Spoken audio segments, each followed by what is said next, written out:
ukuthi kuzoqala big project eSwakopmund. A big, a huge one. Kwathiwa kufuna abantu kwavulwa ama-ofisi kuqashwa abantu baphela.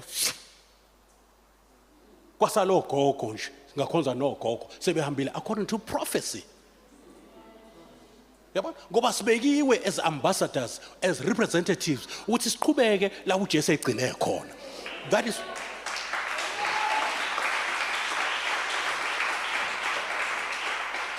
in actual fact. If you read the book of Acts, I show so if we read the book of Acts, yeah, it is the book of the Acts of Jesus Christ through the hands of the apostles by the power of the Holy Spirit. You show that English?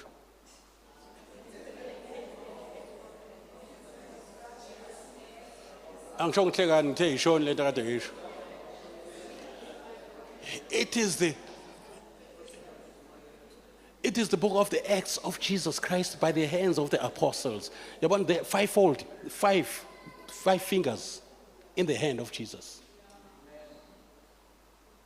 See, it is the book of the Acts of Jesus Christ by the hands of the apostles by the power of the Holy Spirit. Now, le ncwadi yezenzo ayivaliwe, ayinayo amen, because ayikwazi ukuthi amen singakafiki.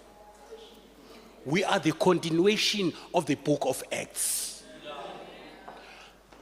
We are we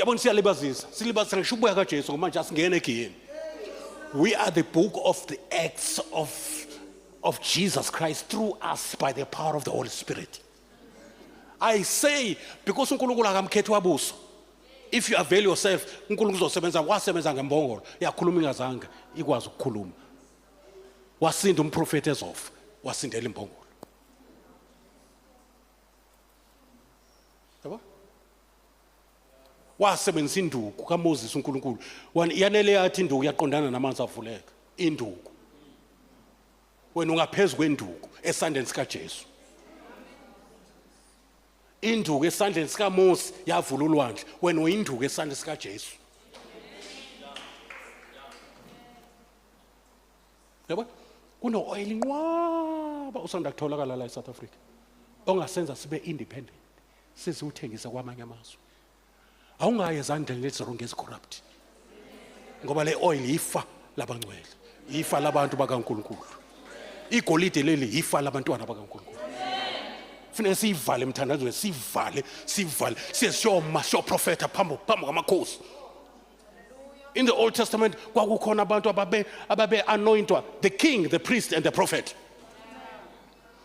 The priest ungena kwingcwele ngcwele awukhulekela isizwe. The prophet uma phambi kwamakhosi, that says the Lord. So akuvuka abaprophet la endlini abazoma eParliament. But this says the Lord. Mangayikwenzi lokhu uzokwenza ukuthi bangakwenzi kwenzeke bese bekhumbula ukuthi umprofeti beshe.